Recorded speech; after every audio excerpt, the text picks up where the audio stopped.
There are maybe 40 seconds between when I heard the trees move and when I got the cab door shut. I know because I counted. 40 seconds. In the Pilliga at 3 in the morning. I'd been driving highway freight for 11 years by then. Done the Narrabri run more times than I can count. You get to know a road like that. You know where the roos come out. You know which sections have no shoulder. You know the Pilliga doesn't care about you. But you figure that goes both ways. That night, I figured wrong. I picked up a load out of Brisbane, heading west. Standard run. The weather turned somewhere around Narrabri. Proper heavy rain. The kind that sits on the bitumen and doesn't drain. I had the wipers flat out and the UHF turned low because the chatter was just making me tired. About 40 k's into the Pilliga, something felt off with the trailer. Not a blowout, more like a low shimmy through the steer axle. Could have been a soft tyre, could have been nothing, but a soft tyre on a B-double at speed can go bad fast. So I found a section of shoulder that wasn't just mud and brought her down. 3 in the morning. The rain had eased to a drizzle. You could still hear it, ticking off the cab roof, running down through the canopy, pattering onto the scrub. I grabbed my torch and walked the trailer. Grass on the shoulder was knee-high and wet through.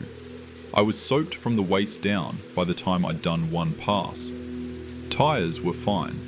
Whatever the shimmy was, it had sorted itself. I was about to climb back in when I thought, I'm here anyway.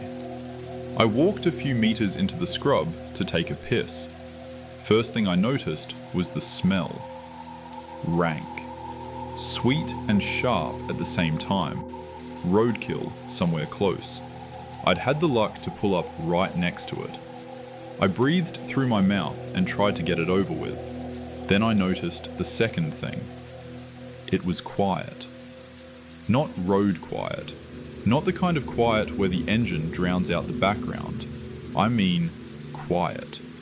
After rain like that, heavy, steady rain, the Pilliga should have been screaming. Frogs especially.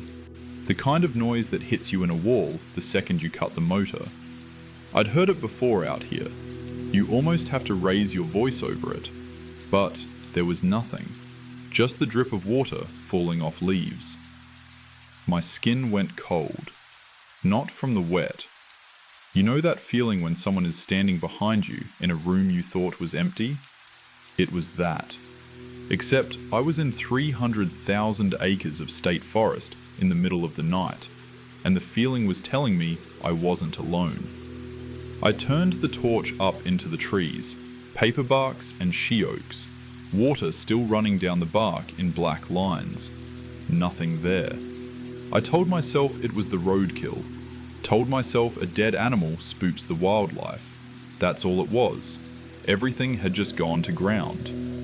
I was lying to myself, and somewhere low in my gut, I knew it. I started moving back toward the truck. That's when the trees moved. Not wind. The air was dead still. The dripping off the leaves was falling straight down. No wind. 5 meters into the scrub, maybe less, something moved through the bush the way water moves when you drag your hand through it. Wet leaves slapping, branches taking weight and whipping back. That heavy soaking sound you get when something big pushes through after rain and doesn't give a damn about the noise it makes. I've seen pigs in the scrub, roos, goannas. Every single one of them bolts the second they hear a human. They crash away from you through the scrub. That's what they do.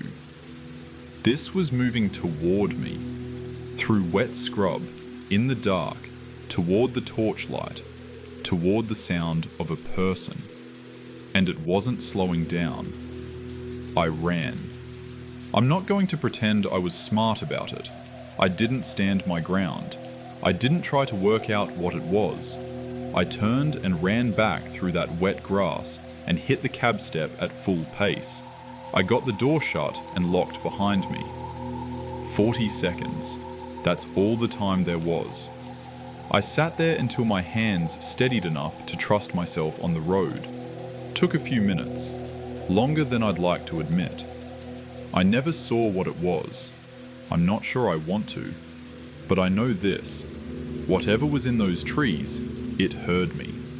It came toward the light and the noise and a person standing on the side of the road in the middle of the night. It didn't run. It came closer. I've done that run a dozen times since. I don't stop in the Pilliga anymore. Not for tires. Not for anything.